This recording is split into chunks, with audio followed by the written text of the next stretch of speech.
पिला माने समस्त को स्वागत।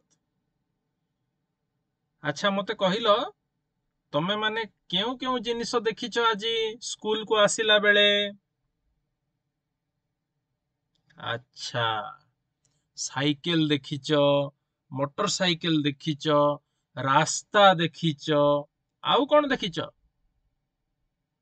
आउ कौन देखिछ कहिलो?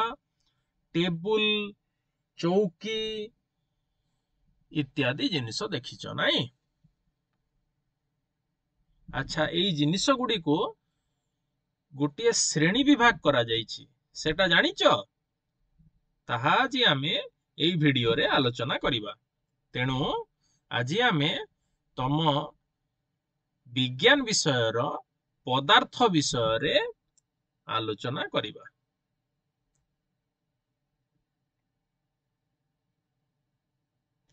एही भिडियोटी देखि सारिला परे तुमे माने कठिन तरल और गैसीय पदार्थ को चिन्हिब एवं प्रकाश करिब।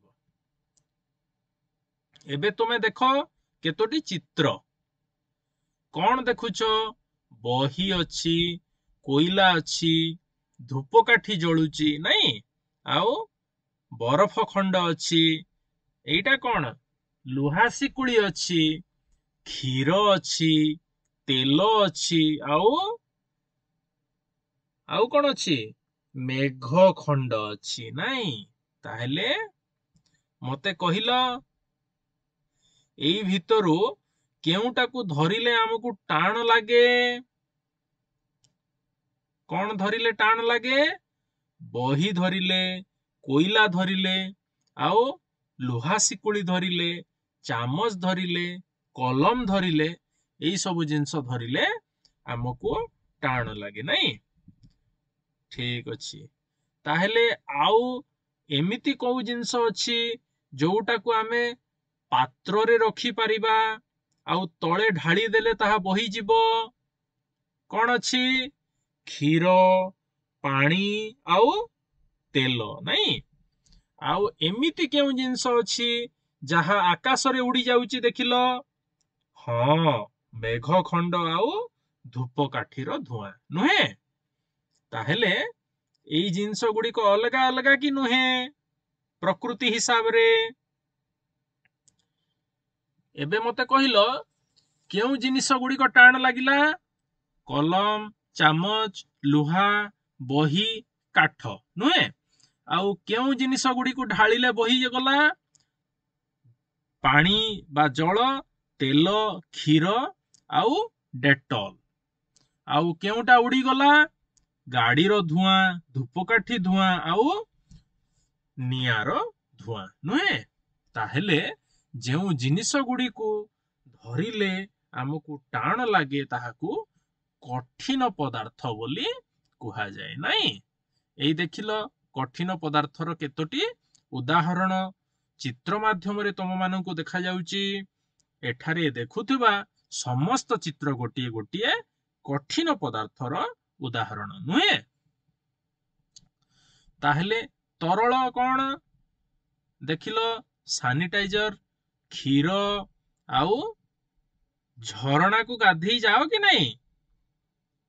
पिकनिक जाइछ नहीं? अच्छा ताहेले झरणार पानी हला, क्षीर, सैनिटाइजर इत्यादि को आमे बोतल किंबा ग्लास रे ही रखी परिबा नुहे? ताकू तळे ढाली देले ताहा बही जिवो। तेणु ताहाकू आमे तरल पदार्थ बोली कहि थाउ। एवं जेउ पदार्थ को आमे रखी परिबा नाही ताहा आकाश रे उड़ी जाए किंबा जदि रखिबा तो एक आबद्ध क्षेत्र रे ही रखी परिबा ताहाकू आमे गैसीय पदार्थ बोली कहि थाउ। देखिलो बेलून भितरे गैस रखी पारु कि नहीं?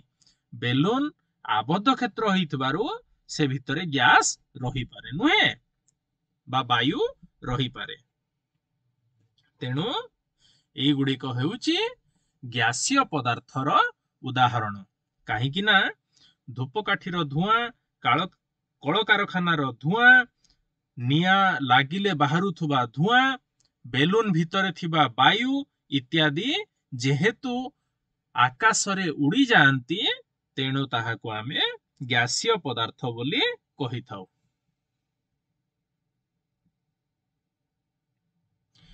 ଏବେ ତମ ସ୍କ୍ରିନ ରେ ଯାହା ଦେଖା ଯାଉଛି ତାକୁ ପଢ। କଣ ଲେଖା ହେଇଛି? କଠିନ ପଦାର୍ଥ ମାନେ ଯେଉଁ ପଦାର୍ଥ ଗୁଡିକର ନିଜସ୍ୱ ଆକାର, ଆୟତନ ଓ ବସ୍ତୁତ୍ୱ ଥାଏ, ଏହାକୁ ଯେଉଁଠାରେ ରଖିଲେ ମଧ୍ୟ ଅପରିବର୍ତ୍ତିତ ଭାବରେ କିଛି ସ୍ଥାନ ଅଧିକାର କରେ, ତାହାକୁ କଠିନ ପଦାର୍ଥ ବୋଲି କୁହାଯାଏ। ସେହିଭଳି ଯେଉଁ ପଦାର୍ଥର ନିଜସ୍ୱ ଆୟତନ ଏବଂ ବସ୍ତୁତ୍ୱ ଥାଏ କିନ୍ତୁ ନିର୍ଦ୍ଦିଷ୍ଟ ଆକୃତି ନଥାଏ, ତାହାକୁ ତରଳ ପଦାର୍ଥ ବୋଲି କୁହାଯାଏ। ଯେଉଁ ପାତ୍ରରେ ଏହାକୁ ରଖାଯାଏ ସେ ସେହି ପାତ୍ରର ଆକୃତି ଧାରଣ କରିଥାଏ। ତେଣୁ ଜଳକୁ ଆମେ ଯଦି ବୋତଲରେ ରଖିବା ତ ବୋତଲର ଆକୃତି ଧାରଣ କରିବ, ହଁ କି ନାହିଁ? ଗ୍ଲାସରେ ରଖିଲେ ଗ୍ଲାସର ଆକୃତି ଧାରଣ କରିବ, ଆଉ ପ୍ଲେଟରେ ରଖିଲେ ପ୍ଲେଟର ଆକୃତି ଧାରଣ କରିବ, ହଁ କି ନାହିଁ? ଆଚ୍ଛା, ତମେ ଆଗରୁ ଜାଣିଛ ଏଗୁଡାକ? ଆଚ୍ଛା, ଯେଉଁ ପଦାର୍ଥର ନିଜସ୍ୱ ଆକାର, ଆୟତନ ନଥାଏ କିନ୍ତୁ ନିଜସ୍ୱ ବସ୍ତୁତ୍ୱ ଥାଏ, ତାହାକୁ ଗ୍ୟାସୀୟ ପଦାର୍ଥ କୁହାଯାଏ, ନାଇଁ? ସମସ୍ତଙ୍କୁ ଧନ୍ୟବାଦ। ସମସ୍ତେ ମନ ଦେଇ ଏମିତି ପାଠ ପଢୁଥିବ, ଆଉ ଯେଉଁ ଭିଡିଓ ଗୁଡିକ ତମ ୟୁଟ୍ୟୁବରେ ଅପଲୋଡ ହଉଛି ତାକୁ ଦେଖୁଥିବ ହେଲା। ସମସ୍ତଙ୍କୁ ଅଶେଷ ଅଶେଷ ଧନ୍ୟବାଦ।